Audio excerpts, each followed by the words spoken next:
धारा 16 कहते हैं कि स्टूडेंट्स को क्लास में ना तो फेल किया जाएगा और ना ही विद्यालय से उनको निष्कासित यानी कि उनको निकाला जाएगा।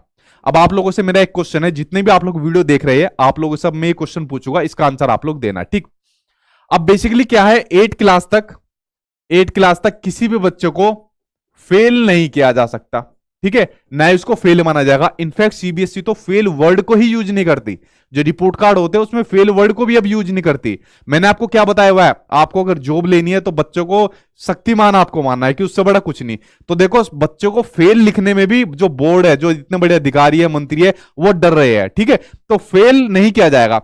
लेकिन आप लोग मुझे एक सिंपल सी बात बताइए, आप लोगों से क्वेश्चन है, मान लीजिए 8 क्लास तक फेल नहीं किया जाएगा।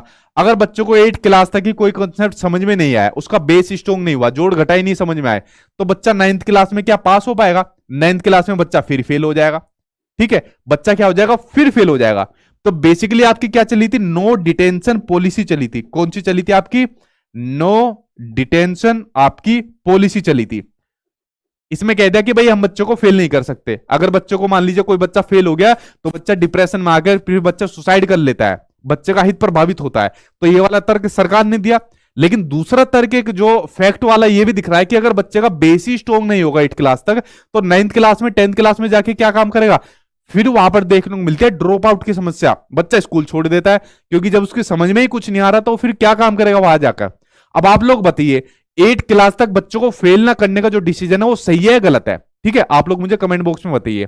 उसके अलावा 2019 के अंदर एक कमेटी बनी थी सुब्रमण्यम की अध्यक्षता में, ये कमेटी बनी थी, ठीक है, और इसमें अमेंडमेंट हुआ था, नो डिटेंशन पॉलिसी में अमेंडमेंट हुआ था। देखो बीच का रास्ता मैं आपको बताता हूं। आप लोग तो कहोगे नहीं फेल नहीं करना चाहिए, कोई कहेगा नहीं सर फेल कर दो, ठीक है।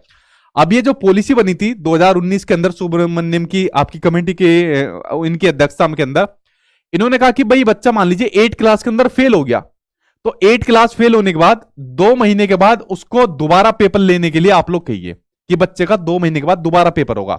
और बेसिकली जो पॉलिसी बनी थी ये 5th और 8 क्लास के लिए बनी थी। अगर बच्चा 5th क्लास में 8 क्लास में फेल हो जाता है तो बच्चों को फेल घोषित मत करो, बच्चे को 2 महीने के बाद दोबारा पेपर बच्चे का करवाओ और 2 महीने तक इसको ट्रेनिंग दो। 2 महीने तक क्या काम करो? इसको ट्रेनिंग दो। और ट्रेनिंग कौन देगा? ट्रेनिंग देगा स्कूल वाले। और 2 महीने के बाद अगर बच्चा पास हो गया तो उससे बढ़िया कुछ बात है ही नहीं, और अगर बच्चा फेल हो गया तो भी हम उसको फेल घोषित नहीं करेंगे, तो भी स्कूल के ऊपर डिसीजन रहेगा कि उसको आगे क्या करना है, किस तरीके से करना है, ठीक है। तो ये बेसिकली बात थी आपकी नो डिटेंशन पॉलिसी की बात थी। तो आपको समझ में आ गया कि बच्चों को आप फेल नहीं कर सकते, स्कूल से निष्कासित नहीं कर सकते। ये वाली बात कही गई है आपकी धारा 16 के अंदर कही गई है, ठीक है। आगे देखते हैं।